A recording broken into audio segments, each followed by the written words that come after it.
biasanya pelayanan ini sering kita jumpai dalam kehidupan sehari-hari.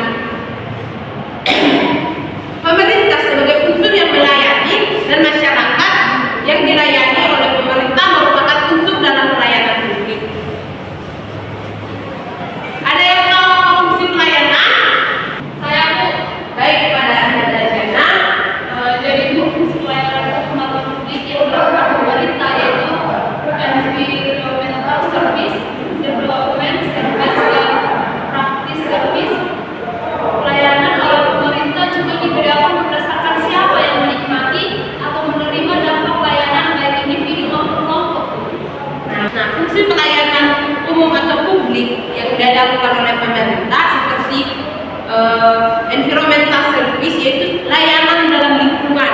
Kemudian yang disebut dengan development service, yaitu pengembangan dalam melayani, dan protective service ialah layanan dalam perlindungan.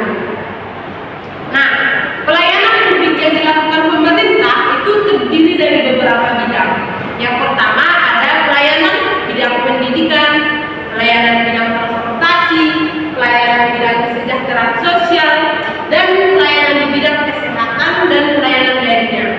Nah, dari berbagai bidang pelayanan di atas, ada yang tahu apa contoh dari berbagai bidang pelayanan?